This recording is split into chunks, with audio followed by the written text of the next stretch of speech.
Recordar es vivir. Recordar from the Latin recordis, which is to pass back through the heart.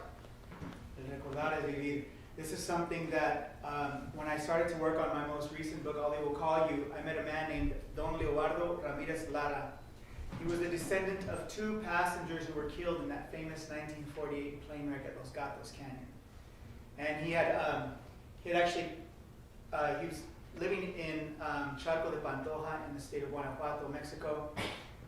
And he came along with me and a small research team to search for these families in central Mexico, these families that were descendants of the victims of this plane crash.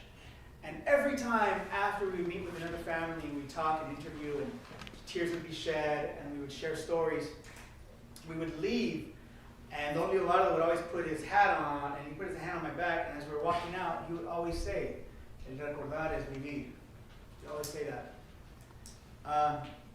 And I began, eventually, I began to rely on this refrain, because I think it kind of felt assuring, it felt comforting almost. You know, at the end of every interview we would do with the family, he would say that. And I think that whenever you venture towards some kind of like this discovery without these constraints, you find yourself often needing some sort of reassurance from time to time, and you look for it in the small things, like an old man telling you that to remember is to live. And I think also of Choyam Trungpa. In fact, I have to invoke Choyam Trungpa Rinpoche because we're in this beautiful space with the eternal knot. Choyam Trungpa, one of his famous quotes and one of my own personal favorites, is he says, "The bad news is that you're falling through the air, nothing to hang on to, no parachute. The good news is there's no ground." You're falling through the air with nothing to hang on to, no parachute. The good news is there's no ground. And it often feels like that when you approach subject in writing in this way. You don't know where it's going, but you're excited about the possibility of discovery. When I first began collecting all of these disparate pieces of information around this plane crash, the project seemed as if it was beginning to shape up. For me, it seemed as if it was beginning to shape up to be aligned with documentary poetics. So I began to read works along these lines: Muriel Rukeyser, Charles Reznikov, Eleni Siciliano, C.D. Wright, many others. It made sense to me at the time because the pieces that I were finding were so fragmented, shards of language here and there, and in my mind it resembled some of the works of these poets. So I began to shape it, but I still shape it with a very soft hand because, again, I'm trying to adhere to this idea of formlessness. But it started to suggest to me that it looked like documentary poetics, what I was doing. So the first incarnation of the book actually began as this small sort of chapbook of documentary poetics.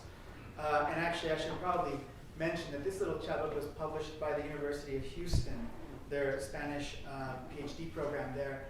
A wonderful student named Natalia Trigo, and under the directorship, I think, of Dr. Cristina Rivera Garza. So wonderful little book here. But this is what it sounded like in the beginning. Douglas DC-3 field note. The cockpit small, two bodies fit, wings made of fabric, aluminum, oval metal door with latch, duct to enter through side door, floor at 45-degree angle, smell old leather, wool wet, the color khaki green, gears, levers exposed, red feather prop button, number 1, wings low, ceiling low, tires immensities, 26 seats in rows of 2x2, small single crew seating area in front, laboratory with box window, portable toilet seat, green shag carpet. And many other such entries that I thought would eventually become something like a documentary, book of documentary poetics. But of course, I would continue to hear Don Leobardo's refrain, El recordar es vivir, and rely on that as a sort of touchstone. And so I found myself, as I began to look into my journal, that I had written that same saying over and over 100 times, probably throughout all the journals I kept. And then I started to, with that kind of realization, I began to write more of what he was saying, just sort of off-the-cuff things. And then it dawned on me that I should be paying attention. I should open up my ears to that in that way, a little bit wider, and listen to the other things that family members like him were saying around these interviews, these snippets, these eavesdroppings, as I call them, these pieces of information and sound bites.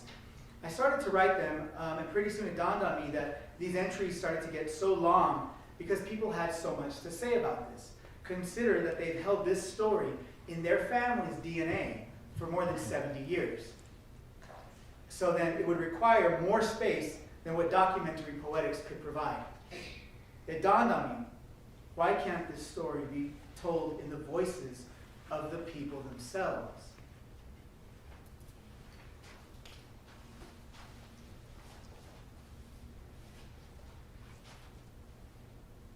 Caritina Paredes murió. Dry Leaves, chapter 36. My mother was Elisa Murillo Granados. When my father Ramon Paredes died, she finished raising us by herself. I'm sorry. I'm sorry. Does it matter if I cry now? I'm sorry. The day I found out what happened, I was 10 years old. I was getting masa at the molino here, just down the road, and a friend of mine saw me and she blurted out, Caritina, they say your father died. Can you imagine that? So then, after hearing my friend say that, I ran home and I found my mother crying. She was holding a newspaper that a cousin of hers had taken, and I read it. I already knew how to read by then. I read it and I saw the pictures of all the coffins. I read that the plane caught fire when they were up in the air. And I read that my father, Ramon Paredes, and that my uncle, Guadalupe Ramirez, I read that they let themselves fall. They didn't burn. They hit the ground on their last breath, and they gave their names. My father said his name was Ramon Paredes Gonzalez, and El Señor Guadalupe said his name was Guadalupe Ramirez Lara. And that's all I know. But yes, when I arrived, I remember my mother was already crying. And since I already knew, I didn't ask her. I just took down the bucket with the masa in it. And I don't remember who came to help us make tortillas because, well, after such news, we didn't have the strength to continue.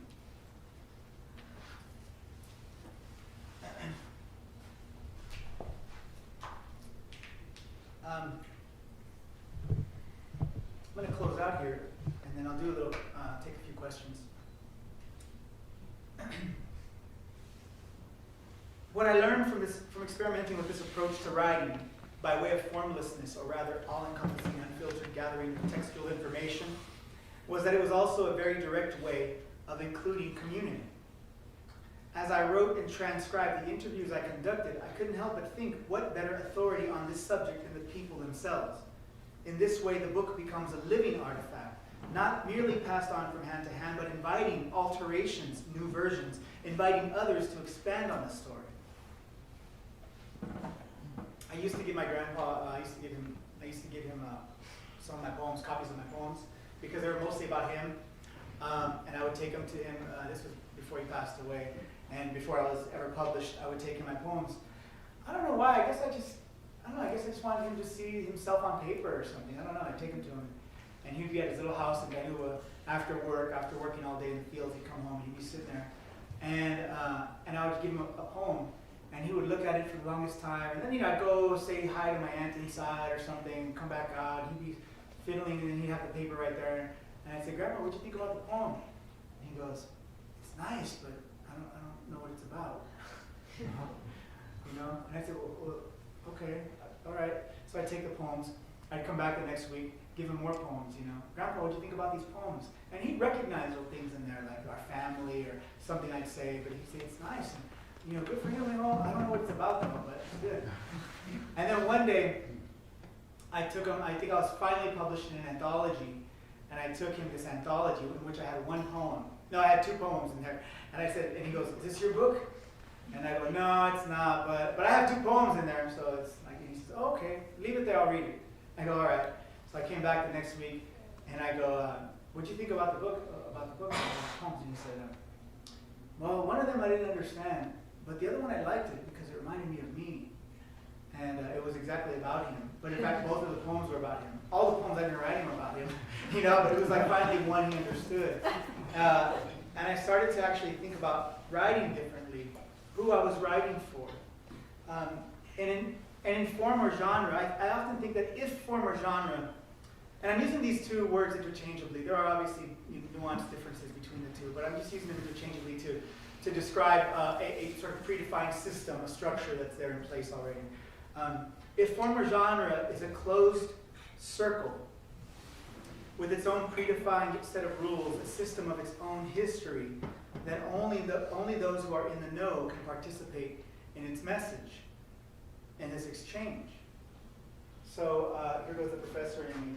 But I love this idea that if this is what, if this is what I don't know, poetry or whatever you want to put in your form, whatever form you want to add here, or genre, then I like to think of formlessness as also a circle, because it inhabits a space, right? We're creating space here. But it's probably more like a caracol. It's a circle with no closure. It's a circle that has an entry, an invitation, right? Because then suddenly everything becomes possible. All bits of information. And it's kind of empowering for those. People who read the book, the families know that they can continue that conversation. There's an invitation in here. At the same time, it's sort of corralling. It's still staying open enough to invite a community into the conversation. It leaves these kind of openings for us. I like to think of it as a way that as it sort of informs, it continues to gather more and more people. And for me, I feel like that's kind of the distinction between the two. I'll conclude by saying this, that there's obviously also, and anybody who knows me would say this, come on, Tim, that's all bullshit. Where's the rebelliousness? And there is rebelliousness in here. For all you rebels, I'll tell you, there is rebelliousness in this work, okay? A way to say, damn the system. And why is this kind of raw rebellion valid, even vital? Well, we know that rebellion opposes systems that have silenced or oppressed us, or attempted to file or corral us at any given point in our lives. Rebellion is perhaps one of the most necessary valid tools in the making of art, in the pursuit of discovery. We must be willing to climb through barbed wire, to scale walls, to dissent, especially any and all systems that are meant to bind us, profile us, pigeonhole us, place us in small boxes convenient only for the purposes of control, of conformity, and marketing. But human beings are larger and far more complex than any of these singular labels, definitions, or narratives. To approach our writing process in this way is to then challenge these walls, to scale them, to break down and use the bricks, maybe, dare I say, use the bricks. And this is actually a homage to Audre Lorde, I think, who said that we can't use the master's tools to dismantle the master's house. But this idea of we can use these bricks to reform them into something that looks more like a door or a bridge or an invitation to the larger collective, rather than a select few. And of course, we get to make our own discovery along the way. Thank you.